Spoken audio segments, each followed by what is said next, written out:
Abra sua Bíblia no primeiro livro dos Reis, capítulo de número 2. E nós faremos a leitura do versículo de número 1 até o versículo de número 12.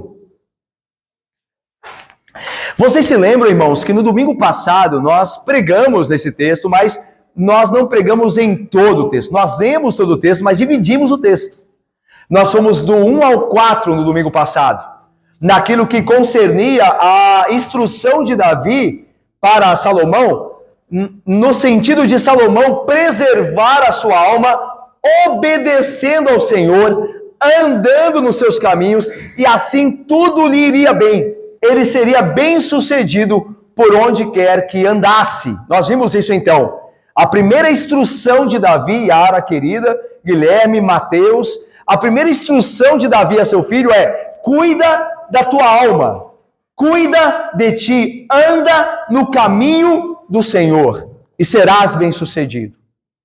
Hoje, com a graça do bom Deus, nós veremos a segunda parte, ou a segunda instrução que Davi dá a Salomão, que é concernente ao reino.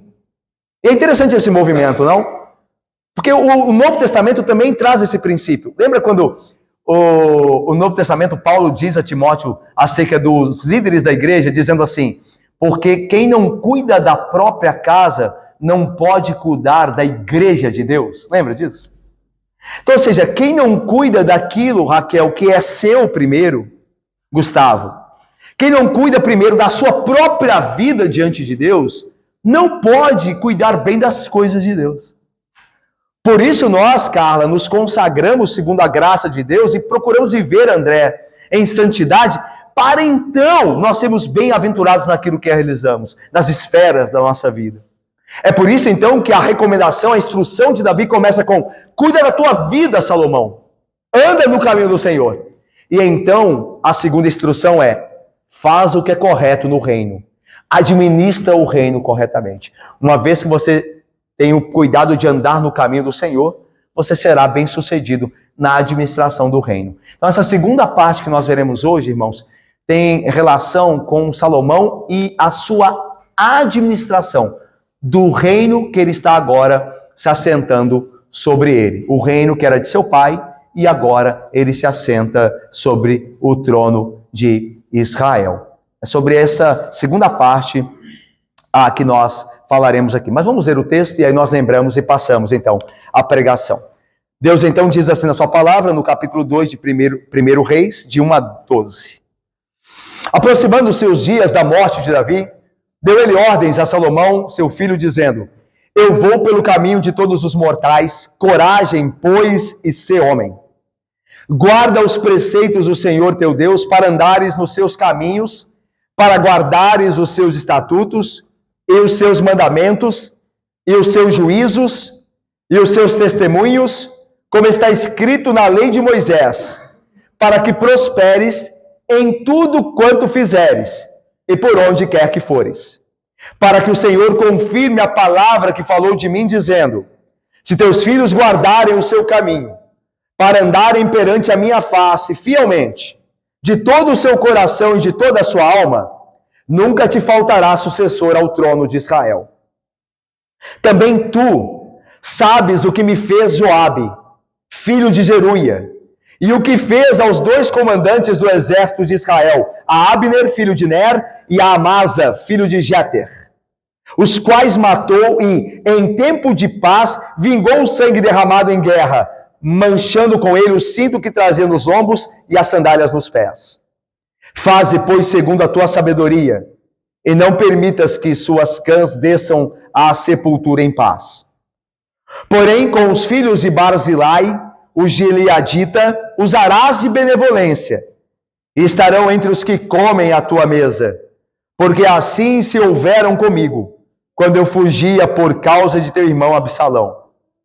Eis que também contigo está Simei, filho de Gera, filho de Benjamim, de Baurim, que me maldisse com dura maldição no dia em que ia a Maanaim.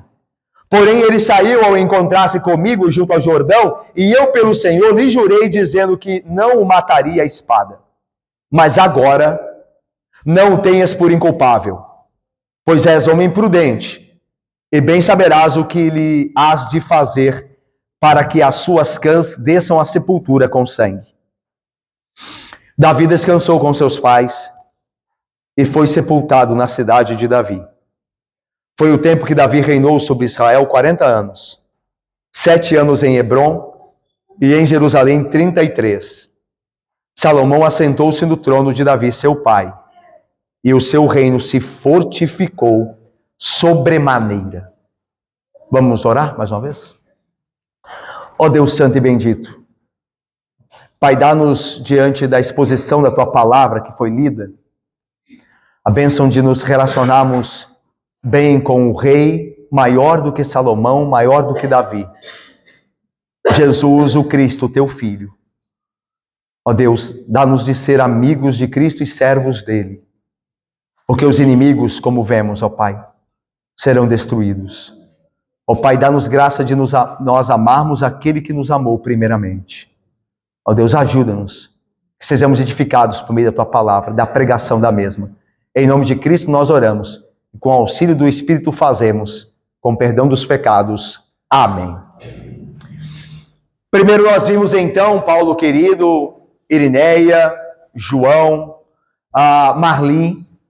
Primeiro nós vemos que Davi deu ordens a Salomão para que ele cuidasse da sua vida, cuidasse da sua alma. E isso aconteceria como? Coraci querida, em ele permanecer no caminho do Senhor, em ele obedecer os mandamentos, os juízos e estatutos. Essa era a condicional para que tudo lhe fosse bem, Vitória. Para que tudo, Jane e Daniel, fosse bem a Salomão. Para que não só ele prosperasse em tudo que realizasse, mas também como condicional para que Deus cumprisse a promessa em sempre um filho de Davi assentasse sobre o trono de Israel. Agora, como vimos, a partir do versículo 5, Davi começa a dar instruções com relação à administração do reino, e especificamente com relação a algumas pessoas que estavam debaixo do reino, e como Salomão deveria lidar com essas pessoas. São elas Joabe, Barzilai, ou a família, melhor dizendo, de Barzilai, e Simei. Um amigo que era uns amigos que eram descendentes da família de Barzilai, que havia ajudado Davi, como veremos, e 2 inimigos que estavam debaixo do reino, que eram Joabe e Simei. Então Davi deveria começar a administrar o reino, dando a recompensa devida a estes homens, e no caso de Barzilai, aos seus descendentes, à sua família. Mas veja só, por que Davi está dando essas recomendações a Salomão? Porque no período do seu longo reino, e agora já no fim, Davi tinha deixado algumas dívidas para acertar, alguns erros para corrigir, algumas coisas velhas a resolver. Não é verdade? Nós vamos morrer sem fazer tudo o que planejamos, sem resolver tudo o que desejávamos. Então Davi, agora que está próximo da morte, tem coisas a resolver, tem coisas a acertar para que o reino vá bem. Mas ele já não pode fazer, porque nós estamos vendo aí desde o primeiro capítulo de 1 Reis. Davi está velho, Elian, Bruno e Vanessa. E agora ele está dando a Salomão este encargo, colocando sobre ele esse encargo, para que ele, como rei, resolva as pendências do reino. Ok? É isso que está acontecendo aqui. São coisas que Davi não resolveu, por motivos diversos, nós veremos e pensaremos neles, mas que agora Salomão deve resolver. Como muitas pessoas, irmãos, quando chega a hora de morrer, como muitos de nós, acontecerá conosco se Cristo não voltar antes, ainda como dissemos, deixaremos assuntos inacabados para encerrar. Então Davi diz aqui ao seu filho, antes de assumir o trono, que ele precisaria lidar com essas 3 pessoas que nós citamos aqui. Um grupo dessas pessoas, né, que representam o descendente de Barzilai, amigos. Então, deveriam ser retribuídos com bondade. E 2 deles, inimigos, que deveriam pagar pelo que fizeram. O primeiro dos inimigos, como está no texto, é Joabe. E é interessante que Joabe aqui é considerado inimigo, mas ele é dissimulado. Ele age como alguém que é amigo. mas na verdade, ele prejudica o reino. Vamos ver? Olha só o versículo 5. Também tu sabes o que me fez Joabe, filho de Zeruia, e o que fez aos dois comandantes do exército de Israel, a Abner, filho de Ner, e a Amasa, filho de Jéter, os quais matou e em tempo de paz vingou o sangue derramado em guerra, manchando com ele o cinto que trazia nos lombos e as sandálias nos pés. Faze, pois, segundo a tua sabedoria, e não permitas que suas cãs desçam à sepultura em paz.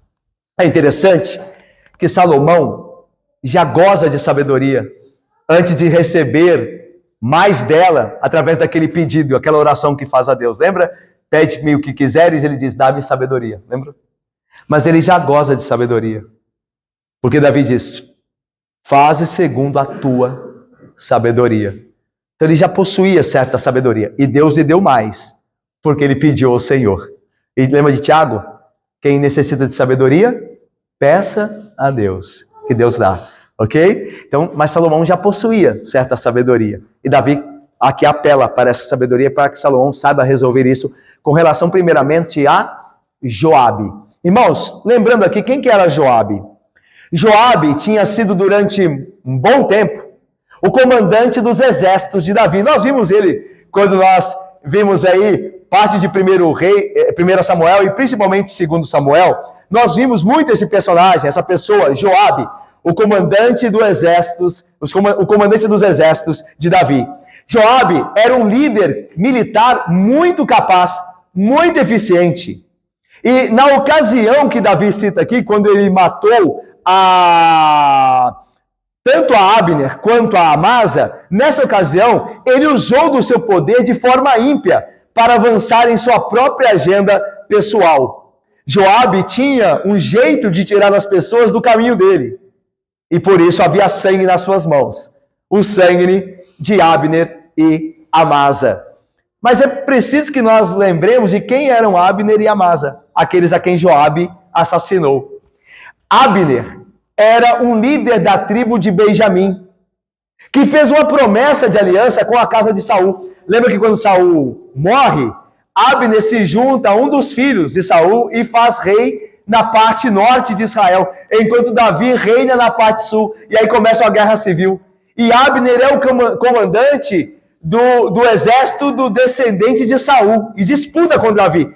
Só que chega a certa hora que Abner faz um movimento para fazer as pazes com Davi. E Davi aceita as pazes de Abner. Por quê? Porque Davi quer unificar o reino. Ele não quer que o reino continue dividido. Então Abner, após ajudar o filho de Saul nessa guerra civil contra Davi, como vimos lá nos livros de Samuel, nos escritos de Samuel, Abner desiste disso e faz as pazes com Davi. E Joabe fica incomodado com isso. Por quê? Porque Abner era um grande comandante. A semelhança de Joabe, ele tinha um nome muito grande, era um militar muito competente. E então, quando Abner faz o movimento de fazer pazes com Davi, Joabe se vê ameaçado, vê o seu lugar ameaçado. E então, Joabe planejou matar Abner e como fez de fato, matando-o a sangue frio. Vocês se lembram do texto, né? Que diz que Joabe convidou Abner para falar com ele, numa perspectiva de paz. E Abner veio, aberto, sem receio. Quando ele chegou, Joabe o matou traiçoeiramente. O assassinou de forma vil, traiçoeira. Fingindo-se amigo, o matou. E Davi não se esqueceu disso. Até porque, naquele momento, por conta de uma inveja, de uma agenda pessoal de Joabe, quase que Joabe colocou todo o esforço de Davi em unificar o reino, o esforço em vão. Por quê? Porque como Abner foi morto traiçoeiramente por Joabe, o reino do norte, que estava quase fazendo a parte, o norte de Israel, melhor dizendo, estava quase fazendo a parte com o sul, onde Davi reinava, ficou por um fio, de voltar a guerrear. Não aconteceu pela providência divina, mas Joabe não ajudou, porque matou a Abner no momento que era crucial para unir o reino, quase colocando o reino de novo dividido. Davi não se esqueceu disso. Mas na hora, Davi não puniu Joabe. Por quê? O texto não diz propriamente por quê. Talvez porque Davi via em Joabe ainda, naquele momento, uma peça estratégica. Não que Joabe não merecia a punição, mas mexer com Joabe agora não era estratégico para o reino. Então Davi talvez tenha poupado Joabe por conta disso. Temporariamente. Não quer dizer que Joabe não merecia ser punido. Mas Davi não viu naquele momento maneiras de fazer isso. E agora ele recomenda a Salomão que o faça. Mas Joabe não matou só Abner. Ele matou também, segundo o texto, a Amasa. E o matou também traiçoeiramente. Amasa, irmãos, teve um destino semelhante ao de Abner nas mãos de Joabe. Amasa, quem que ele era, para relembrar? Ele também era um grande líder militar. E ele prometera fortalecer o governo de Davi. Ele ajudou muito Davi na rebelião de Seba. É interessante que Seba também é um homem que se rebelou contra Davi, em 2 Samuel 20, e Seba era da tribo de Benjamim. Assim como Saul também era da tribo de Benjamim. Então os inimigos que Davi teve, geralmente eles viam da tribo de Benjamim, que era a tribo de Saul. Então a tribo de Saul, alguns da tribo de Saul entendiam que Davi havia usurpado o trono de Saul. Alguns da tribo de Benjamim entendiam que Davi havia tomado o trono à força de Saul. Então muitos inimigos de Davi surgiam da tribo de Benjamim. E não foi diferente com esse homem chamado Seba, que tentou se rebelar contra Davi. Mas a Amasa ajudou Davi a vencer a rebelião de Seba. E Davi gostou disso, gostou de Amasa. E aí Joabe novamente se viu ameaçado. E matou a Amasa de maneira traiçoeira também. Porque Davi havia mandado Amasa ir atrás de Seba, o revoltoso, para matá-lo. E Joabe decidiu ir também. No momento da batalha, em um local específico, tanto Joabe, que já estava perseguindo a Seba, quanto Amasa, enviado de Davi para fazê-lo, se encontram. E aí então Amasa se aproxima de Joabe porque eles estão no mesmo exército, do mesmo lado. Se aproxima deles sem preocupações. E Joabe vai e enfia a espada em Amasa, quando Amasa esperava ser recebido por Joabe para continuar a perseguição a Seba. Então Joabe também mata Amasa traiçoeiramente. E é interessante isso, né? O caráter de Joabe é diferente do caráter de Simei que nós veremos. Porque Simei, ele vai amaldiçoar a Davi. Ele é um inimigo aberto de Davi. Joabe não. Joabe é alguém que parece ser amigo, parece se submeter ao trono de Davi, mas está preocupado só com ele, com o lugar dele no trono, com a agenda própria. Isso é revelador, não? Porque a gente pensa que os inimigos da igreja estão só fora da igreja. Mas há inimigos da igreja dentro da igreja. Que parecem crentes, que parecem pessoas que creem, mas lá dentro eles estão preocupados com a agenda dele. Com a agenda deles. Se alguém os ofende, ele não perdoa. Se alguém os ameaça em fazer algo melhor do que eles também se preocupam. Como Joabe, ele estava debaixo do reino. Mas ele era um inimigo do reino. Porque ele preocupava-se com ele. Lembra o que a gente falou? Quando ele matou a Abner, ele colocou em risco a unidade do reino. O reino estava quase se acertando. E ele vai e, por questão própria, por inveja, mata Abner, colocando o reino em risco. Está vendo? Alguém que está debaixo do reino não se importa com o reino. Deixa eu lhes falar. Quando nós somos ofendidos na igreja, isso é possível que aconteça comigo e com você? É possível que, se Deus não me guardar, eu ofenda você porque eu sou um pecador? É possível que você me ofenda? Isso acontece. Acontece em família, irmãos. Em família. Às vezes o marido diz uma coisa que não agrada a esposa. Às vezes a esposa trata o marido de uma forma que não honra.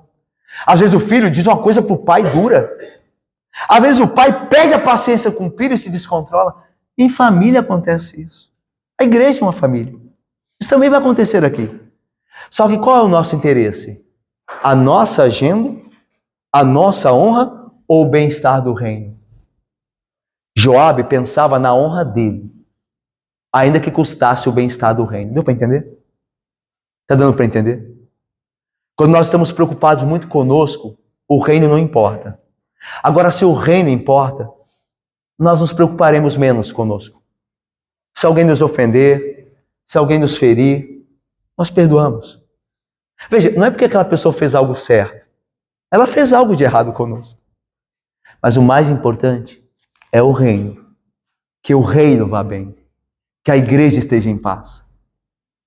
Por isso que Paulo diz, o apóstolo, né? Eu esmurro o meu corpo e o reduzo à escravidão, para não ser encontrado em mim nada que prejudique o reino. A ideia é, eu tenho paixões. Às vezes a minha honra é ferida. Não é fácil muitas vezes. Mas eu esmurro o meu corpo e o reduzo ao pó, para que a igreja viva em paz.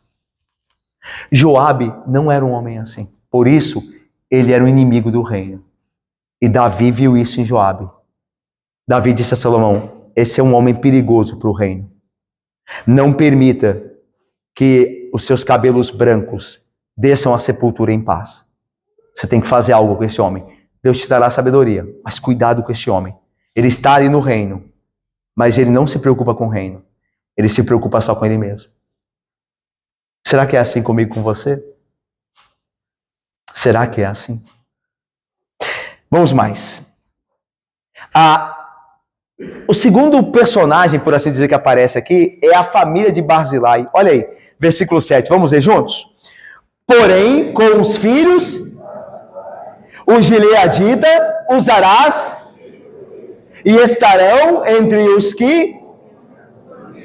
Porque assim se houveram comigo quando eu fugia.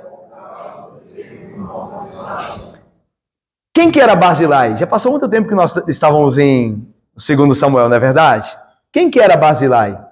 Barzilai, meus irmãos, era um homem que foi de grande auxílio e ajuda a Davi quando ele fugia de Absalão. Quando Davi fugia de Absalão, tendo a sua vida ameaçada por seu próprio filho, lembra? É interessante, né? Há irmãos mais chegados do que parentes, né? Engraçado, né? O filho de Davi estava perseguindo a ele mesmo, o próprio filho contra o pai. Mas ele encontrou em irmãos na fé um amparo que ele não encontrou no filho. Por isso a família da fé tem um laço mais forte que a do sangue. Lembra de Jesus dizendo isso? Quando vão até Jesus e dizem assim, a tua mãe e os teus irmãos querem te ver lá fora, quando ele estava estando dentro de uma casa, que devia estar cheia. Aí Jesus diz, quem é minha mãe? E quem são os meus irmãos? Aqueles que fazem a vontade de meu Pai. Essa é a minha mãe e os meus irmãos. Quem é a minha família? É acima de tudo da fé. Quando nós temos parentes crentes, melhor ainda. Melhor ainda. Mas lembre-se disso. A sua verdadeira família é a família da fé. É a família do reino. Davi foi perseguido pelo próprio filho, mas encontrou amparo em um homem que cria em Deus. Ele lhe foi como um filho, Barzilai. Embora fosse mais velho que Davi. Naquele episódio, Barzilai já tinha 80 anos. Mas vamos lá. Davi está fugindo de Absalão. E aí ele está peregrinando, fugitivo na terra. E está com fome, com sede. E Barzilai, esse homem já de avançada idade, mesmo tendo avançada idade, não vê como empecilho ajudar Davi.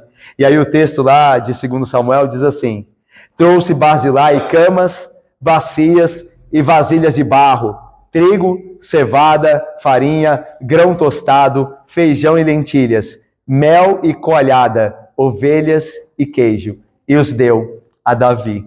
Então Barzilai supriu o rei Davi, quando esse estava no momento difícil, necessitado. E agora, Davi vai fazer, através de Salomão, dando ordem a Salomão, o que é justo que se faça com Barzilai. Davi diz, porém, com os filhos de Barzilai. Por que com os filhos? Porque vocês se lembram que Davi, depois dessa bondade de Barzilai, quando Davi estava voltando para Jerusalém como rei, e Absalão já tinha morrido, Davi diz, vamos comigo para o reino. Aí Barzilai diz, eu estou muito velho, lembra, tinha 80 anos, eu estou muito velho para fazer essa viagem, mas leva o meu filho com você, leva um descendente meu com você. E foi isso que aconteceu. Então agora, os descendentes de Barzilai estão no reino de Davi, estão debaixo ali do reino de Davi, em Jerusalém. E aí Davi diz a Salomão, cuida bem dessa família, porque essa família cuidou de mim.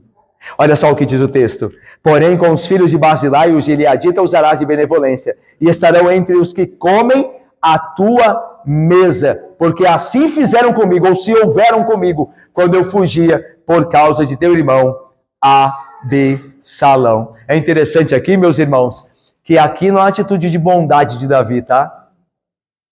Davi não está sendo bondoso aqui com a família de Barzilai, ele está sendo justo.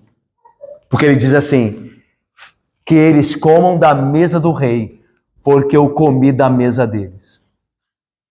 Porque eles fizeram comigo isso. Assim se fará com eles. Lembra? Isso é um princípio do Novo Testamento também, sabia? Cada um terá a retribuição segundo as suas obras. É isso que está acontecendo aqui.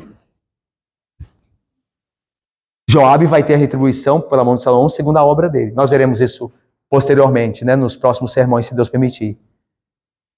A família Barzilai terá a retribuição do que fez a Davi. Então isso aqui cada um receberá segundo as suas obras, o seu galardão, a sua recompensa. Então cuidado com o que você tem feito. Porque nós receberemos segundo o que fazemos. Ok? E olha só, no caso aqui então, a família de Barzilai deveria ter um lugar à mesa do rei. Olha que honra, né? Porque não era, a família de Barzilai, era comum, irmãos, dos servidores do rei, aqueles que assistiam na casa real, tirarem da comida do rei. Ou seja, a comida do rei era a comida deles também. Mas aqui é diferente. Eles têm um lugar à mesa do rei. Eles vão comer com o rei, que é muito mais digno. Por quê? Porque o pai deles, em vida, serviu ao rei. Tá vendo a ideia aqui? Os que vão contra o rei recebem juízo. Os que servem o rei recebem recompensa bendita. Esse é o princípio aqui que nos guia. Mas nos falta um personagem que é um inimigo também, Simei. Vamos a ele? Olha o versículo 8 e 9. Me ajudem a ler aí, por favor, irmão. Vocês têm uma voz tão bonita e me ajudam tão bem. Vamos ler alto aí. Eis que também...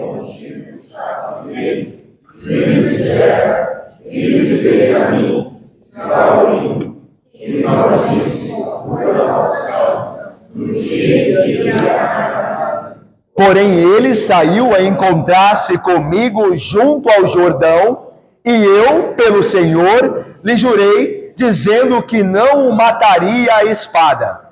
Mas agora não o tenhas por inculpável, pois és homem prudente, e bem saberás o que lhe has de fazer, para que as suas cãs desçam à sepultura. A mesma ideia que está lá em Joabe, para que não desçam as suas cãs em paz à sepultura, e aqui no caso com sangue desçam as suas cãs à sepultura, é a ideia de que ele não morra de morte natural. Ele deve morrer antes. Ele deve ser objeto da justiça divina, pela mão do rei. Essa é a ideia. Então a ideia de não descer com as cãs em paz é a ideia de não morrer naturalmente, de velhice. Mas antes deve descer com sangue. Essa é a ideia aqui. Vocês se lembram de Simei? E a atitude de Davi diante de Simei também é bendita. Simei era da tribo de Benjamim. Lá, lembra? A tribo de Saul. E Simei, fica muito claro no texto de Simei, lá em 2 Samuel, que Simei acreditava que Davi era um assassino. Ele tinha matado Saul. E nós vemos no relato bíblico que não foi nada disso, né? Pelo contrário, às vezes que Davi teve a oportunidade de matar Saul, Davi não fez. Lembram-se? O que torna a atitude de Simei, Euci e Márcio, querido, o que torna a atitude de Simei mais vã ainda, mais terrível ainda. Por quê? Mais terrível ainda, melhor dizendo. Por quê, Letícia? Porque Simei não teve medo, quando deveria ter, receio, de maldizer o rei. Quando Davi teve medo de ir contra a vida de Saul. Simei não teve. Então, a Bíblia diz que quando Davi fugia de Absalão, saído de Jerusalém, Simei encontrou com ele e diz, você é um maldito. E era o rei de Israel, hein? E Simei disse para ele, você é um maldito. Deus está te dando em paga o que você fez. É pelo que você fez à casa de Saul que agora o teu filho te persegue. É interessante como as pessoas podem avaliar mal o que nós estamos passando, né? Interessante isso. Como as pessoas podem avaliar mal o que você está passando. Às vezes você passa dificuldade, a pessoa fala assim, isso aí está passando porque ele fez alguma coisa de errado. E nem sempre é assim. Nem sempre. Nem sempre dificuldades vêm à nossa vida por causa de um pecado. Lembra de Jó? Homem justo e íntegro. que havia obviamente alcançado graça diante de Deus. Ele não passou o que passou porque ele tinha feito algo errado diante do Senhor, mas porque o Senhor queria aperfeiçoá-lo para prová-lo. Então, às vezes, não se preocupe com o juízo dos homens, se preocupe sempre com o juízo de Deus. O que Deus vê em você e o que Deus sabe o que você está fazendo. Não se preocupe, porque os homens têm a tendência de julgar mal, de julgar precipitadamente. Nós somos assim, né? Nós temos a inclinação terrível de fazer juízos rápidos. A gente não para ouvir, a gente vê o negócio, isso aí é porque está acontecendo isso.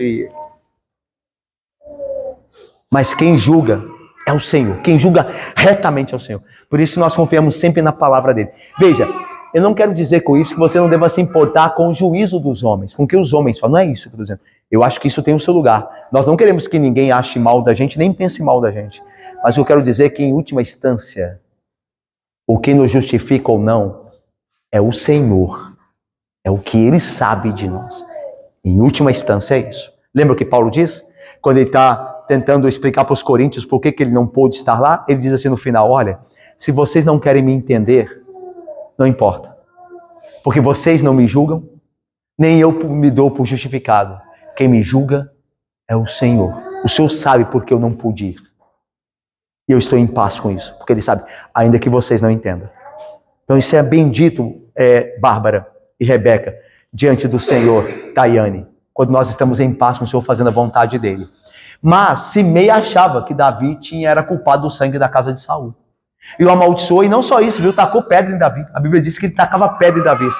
Ao ponto dos soldados de Davi dizerem a Davi, deixa que nós matemos esse homem agora. Aí Davi diz, não, deixa ele amaldiçoar.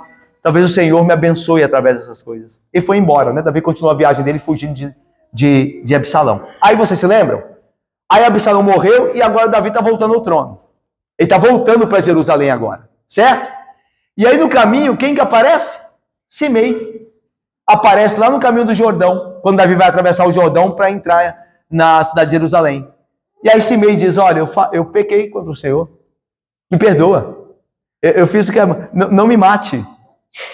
E você se lembra que no texto, quando diz que do retorno de Davi a Jerusalém, Simei veio ao encontro dele, Simei vem com um grupo grande de homens, como se fosse um exército.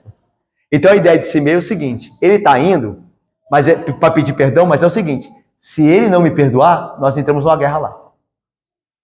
Olha só aqui, que espírito era o de Simei. Então eu já vou mostrar para ele que ele tem que me perdoar, porque eu estou levando o exército junto. Então se ele não me perdoar, ele vai ter problemas. Olha só. E aí quando Davi encontra com Simei, Davi perdoa. Mas a ideia lá do texto é que Davi perdoa porque ele não quer matar ninguém naquele momento. Ele fala a um dos servos dele, quando o servo diz assim, esse homem aí é que te maldisse quando você estava fugindo, e agora quer perdão? Deixa eu passar a espada na cabeça dele. Aí Davi diz, morreria alguém hoje em Israel? Agora não. Eu estou quase para entrar em Jerusalém, está tudo indo bem, eu vou arrumar uma guerra aqui agora. Guarda a sua espada.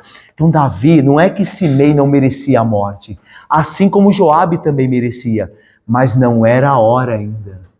Não era o lugar, nem o momento prudente para executá-los. Davi aguarda isso. Deixa eu lhes falar uma coisa. Isso aqui ensina uma coisa muito importante sobre Deus.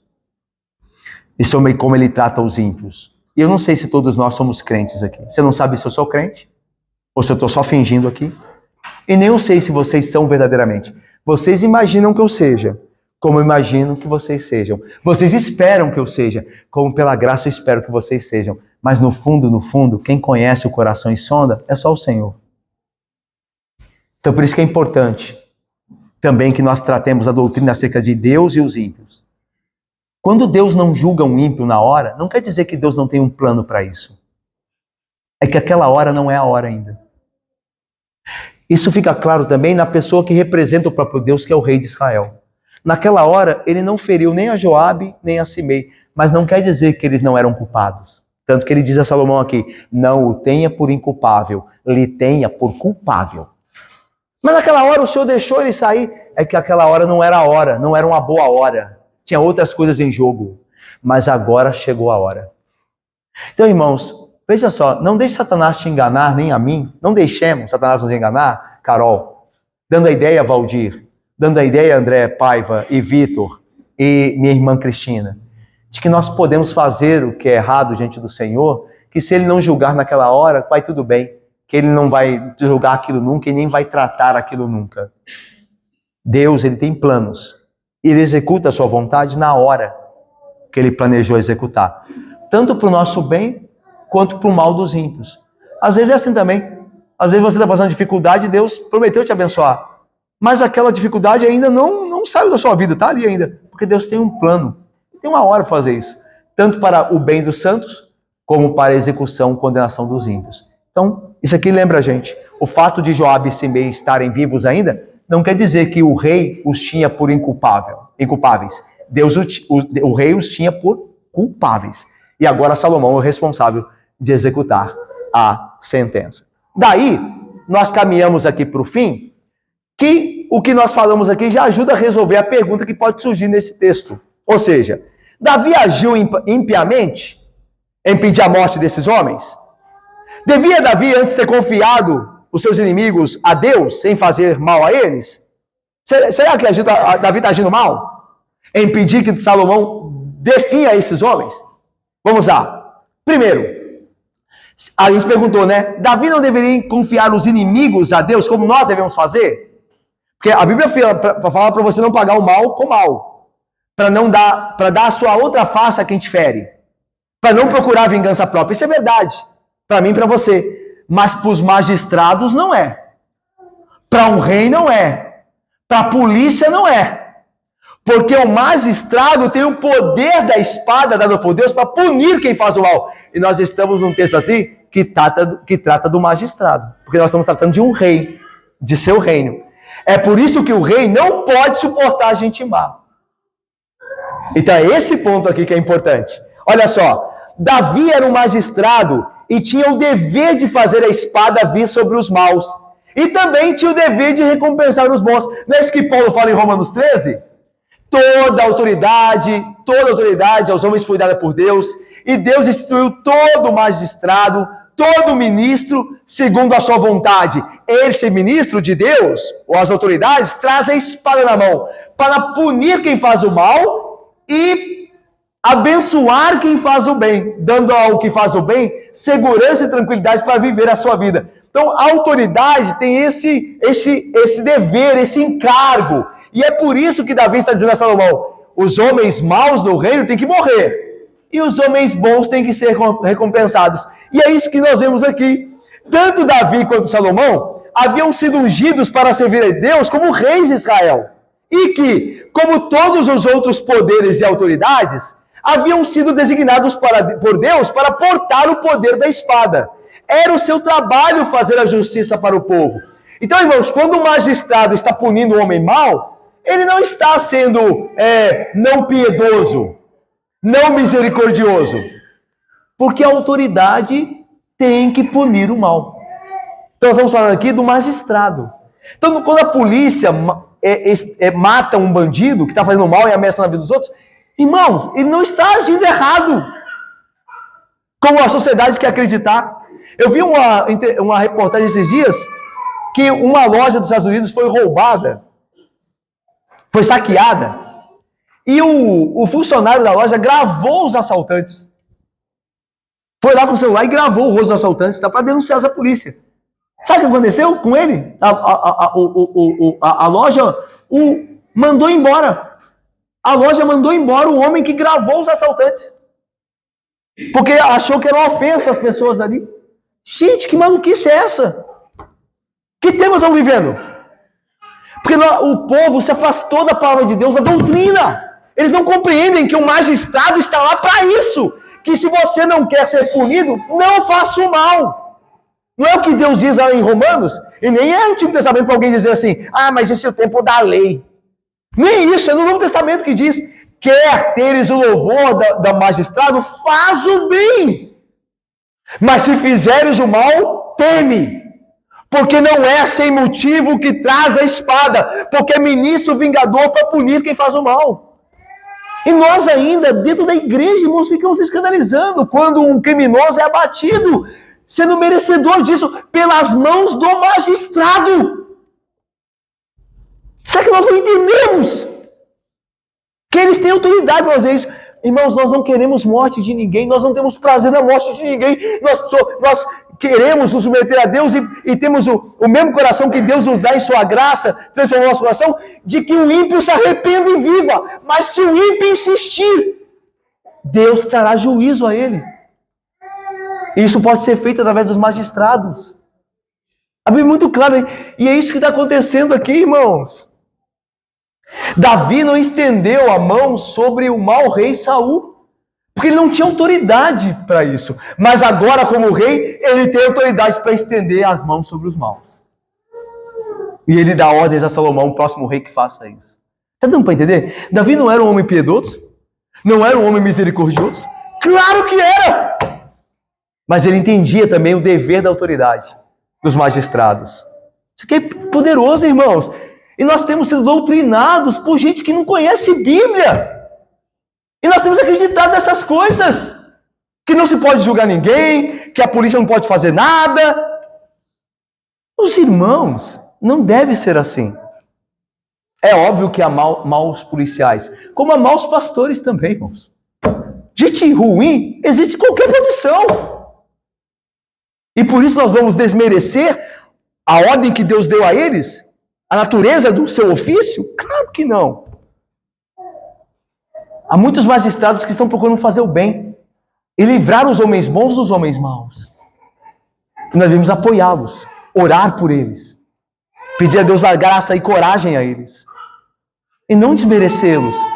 Tem muitos homens bons, policiais, que arriscam a vida para nos dar uma cidade em paz para vivermos. Que pensemos nisso, irmãos.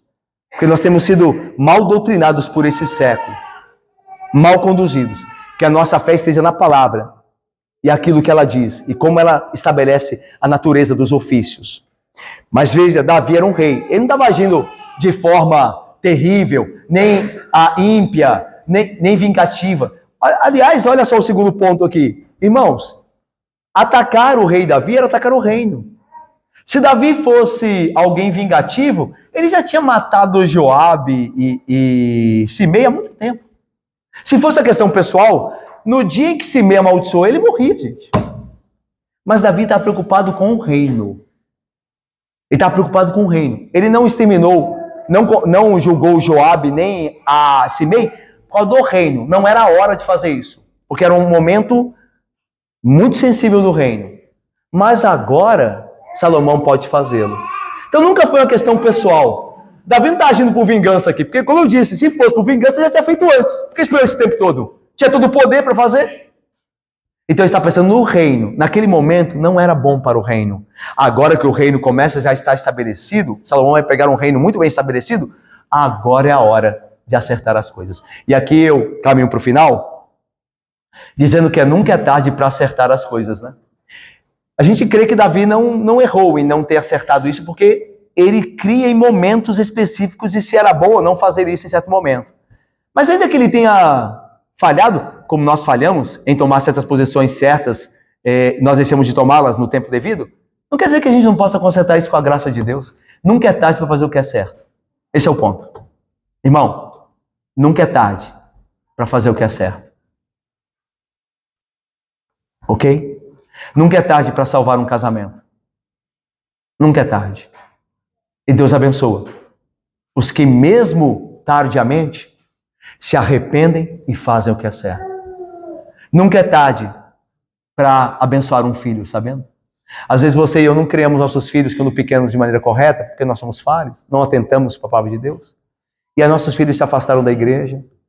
Mas nunca é tarde para abençoar um filho. Mas meu filho já é casado, não está mais comigo. Mas o que nós fazemos? Nós oramos por eles. Nunca é tarde para abençoarmos, para fazer o que é certo. Mesmo que tenhamos passado muito tempo fazendo o que era errado, ou deixando de fazer o que é certo. Nunca é tarde para corrigir isso. Deus é sempre gracioso em nos dar oportunidades de fazer o que é certo. Lembre-se disso. E eu termino aqui, irmãos. Versículo 10 e 12 diz assim: Davi descansou com seus pais e foi sepultado na cidade de Davi. É maravilhoso o eufemismo que o autor do livro, né, de 1 Reis usa aqui, né? Ele fala da morte de Davi como um descanso. Davi não morreu, ele descansou. Um dia eu e você vamos descansar das nossas lutas aqui. Eu e você vamos descansar na glória com Cristo. Você espera esse dia? Eu espero, irmãos. Nós devemos esperar esse dia. O dia em que nós não teremos mais pecado. O dia em que nós não lutaremos mais com o velho homem que tenazmente nos assedia, que tanto nos prejudica. Vai chegar esse dia em que você descansará de todas as suas obras aqui, para viver perfeitamente para Deus pelos séculos dos séculos. Vai chegar esse dia.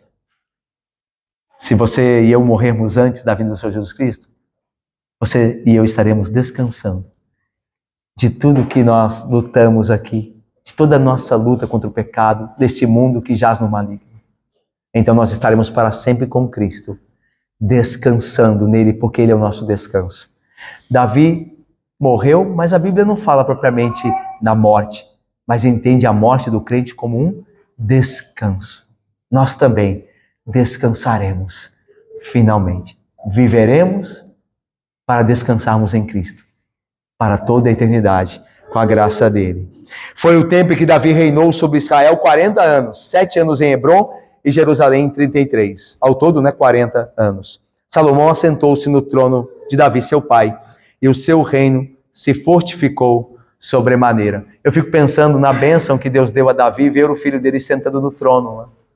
Lembra da aliança que Deus fez com Davi antes de Salomão nascer? Deus disse assim a Davi quando estabeleceu ele no reino: se você for fiel, os teus filhos se assentarão no trono. Davi buscou, na sinceridade do seu coração, ser fiel, mas ele não foi perfeitamente fiel. Nós lembramos dos pecados de Davi aqui. Mas Deus é um Deus gracioso. Lembra que a gente falou na catecúmena hoje de manhã? No Antigo Testamento, a graça está lá. A graça está lá. Porque Davi, mesmo sendo um pecador como eu e você, viu a promessa de Deus se cumprindo. Ele morreu tendo assentado no trono o seu filho, como Deus havia prometido. Irmãos, apesar de sermos pecadores, nós iremos ao céu. Nós vamos estar com Cristo para sempre, apesar de nós mesmos. Como Davi, apesar dos seus pecados, viu a promessa de Deus se cumprindo. Viu um descendente dele se assentar no trono. Nós também teremos todas as promessas de Deus se cumprindo para o nosso benefício, por meio daquilo que fez Jesus Cristo. Irmãos, nós também veremos todas as promessas de Deus se cumprindo, como Davi viu essa promessa se cumprir. E aí eu termino. Eu creio, irmãos, que a aplicação principal nesse sermão, diante desse texto, é que a nossa relação com o rei definirá o nosso futuro. É o tema principal do que está acontecendo aqui. A relação com os homens define o destino deles. No caso de Barzilai, sua família é abençoada porque se relacionou bem com o rei, servindo o rei. No caso de Joabe e Simei, eles seriam destruídos por quê? Porque se colocaram contra os interesses e contra o próprio rei.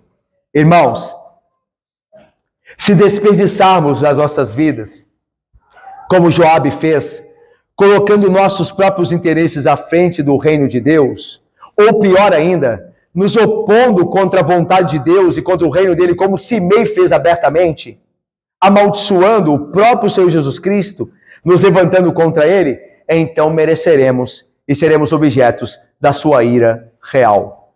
Deus é um Deus justo e reto. Sua vingança pode não vir de imediato, assim como também não veio de imediato para Joabe e Simei, como falamos outrora, mas certamente virá no juízo final, quando todos os que se opõem ao reino de Deus perecerão eternamente. Felizmente, meus irmãos, cada servo fiel de Deus que jura fidelidade a Cristo como rei, receberá como recompensa, pela graça, a vida eterna. Jesus diz assim: buscai, pois, em primeiro lugar, o seu reino e a sua justiça, e todas as coisas vos serão acrescentadas. Se nós buscarmos o reino de Deus, haverá um lugar para nós, a mesa real de Cristo Jesus. Lembra de Barzilai e a família dele? Ele buscou os interesses do reino e honrou o rei. Houve um lugar na mesa do rei para os seus descendentes. Se nós servimos a Cristo aqui pela graça nesta vida, haverá um lugar onde nós comeremos e beberemos com Cristo no seu reino. É interessante essa ideia de banquete, né? Em toda a Bíblia a gente viu, tem visto no livro, o Clube do Livro, né? Os jovens têm visto isso. Deus sempre dá um banquete para os dele. Quando Moisés foi subir ao monte, Deus banqueteou com ele e com os anciãos de Israel. E Jesus fala assim: eu não beberei do fruto da vide até que eu venha no reino de meu Pai, e vocês beberão comigo à mesa. Se nós obedecemos a Cristo aqui e honrarmos Ele em vida, e nós somos capacitados para isso pela graça do Espírito Santo, então nós receberemos a recompensa justa, comermos com o Rei eternamente à sua mesa. Meus irmãos, quando confiamos no Rei, recebemos o dom da graça e vida eterna, com muitas recompensas generosas por tudo o que fazemos pela graça no serviço do seu reino. Portanto, eu termino. Há apenas dois tipos de pessoa no mundo: os que são pelo Rei e seu reino, e os que estão contra ele. Portanto, o nosso relacionamento com Jesus vai definir o nosso destino eterno. Algumas pessoas são servas do rei, outras são inimigas, às vezes até mesmo fingindo que são servas. Lembra de Joabe? A pergunta é: quem nós somos diante do rei? Quem você é durante a semana? Você é um servo ou um inimigo? Quem você é? Isso vai definir a sua vida, ou de condenação eterna, ou de bem-aventurança eterna. Quem é você diante do Rei? Que Deus nos abençoe a responder: sou um servo do Rei pela graça. Amém.